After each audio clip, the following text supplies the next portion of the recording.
Cycling record ಆಗಿದೆ sir. ಇದು ಒಬ್ಬರು ರೆಕಾರ್ಡ್ ಮಾಡಿದ್ರು, ಅದನ್ನ ಬ್ರೇಕ್ ಮಾಡಬೇಕಂತಲೇ ನಾವು ಪ್ಲ್ಯಾನ್ ಮಾಡಿ ಅದು ರೆಕಾರ್ಡ್ ಮಾಡಿಸಿದ್ವಿ ಸರ್ ಒಂದು ಕಡೆ. ಸುಮಾರು ಒಂದು 4-5 ತಿಂಗಳಿಂದನೇ ಕಂಟಿನ್ಯೂ ಡೈಲಿ ಬೆಳಗ್ಗೆ 2 ಅವರ್ಸ್ ಪ್ರಾಕ್ಟೀಸ್ ಮಾಡ್ತಿದ್ದೆ ಸರ್ ಸೈಕ್ಲಿಂಗ್. ಅದಾದಮೇಲೆ ಕಂಟಿನ್ಯೂ ಪ್ರಾಕ್ಟೀಸ್ ಮಾಡಿ ಅವ್ರು ರೆಕಾರ್ಡ್, ಇದು ಓಲ್ಡ್ ರೆಕಾರ್ಡ್ ಬಂದುಬಿಟ್ಟು 10.3 ಕಿಲೋಮೀಟರ್ ಹೊಡೆದಿದ್ದ ಹುಡುಗ.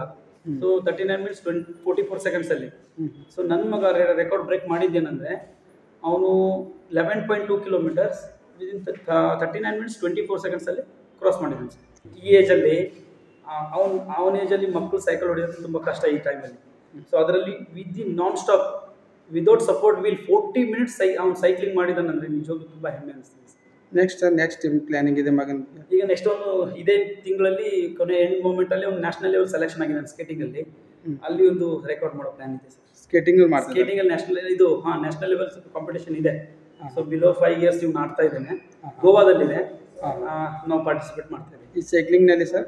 ಸೈಕ್ಲಿಂಗಲ್ಲಿ ಇಲ್ಲ ಸರ್, ಅದು ರೆಕಾರ್ಡ್ ಮಾಡ್ಬೇಕಂತಲೇ ಪ್ಲಾನ್ ಮಾಡಿದ್ದು, ಅದು ರೆಕಾರ್ಡ್ ಬ್ರೇಕ್ ಆಯಿತು ಸರ್. ಅದೇ ಖುಷಿ ಆಯಿತು. ಭಾಳ ಖುಷಿ ಆಗುತ್ತೆ ಸರ್. ಈ ವಯಸ್ಸಲ್ಲಿ ಮಕ್ಕಳು ಸೈಕಲ್ ಹೊಡೆಯೋದೇ ಕಷ್ಟ, ನಾನ್ ಸ್ಟಾಪ್ ಅಷ್ಟು ಕಿಲೋಮೀಟ್ರ್ ಹೊಡೆದು ಸಾಧನೆ ಮಾಡಿದ್ದಾರೆ ಅಂದರೆ ಖುಷಿ ಆಗುತ್ತೆ ಸರ್. ಅವನಿಗೆ ಫಸ್ಟ್ ನಾನು ಬೇಡ ಅಂತಲೇ ಹೇಳ್ತಿದ್ದೆ, ಅಂದರೆ ಮಕ್ಕಳಿಗೆ ಹಾರ್ಟಿಗೆ ಪ್ರಾಬ್ಲಮ್ ಆಗುತ್ತೆ ಅಂತೆಲ್ಲ ಟೆನ್ಷನ್ ಇತ್ತು.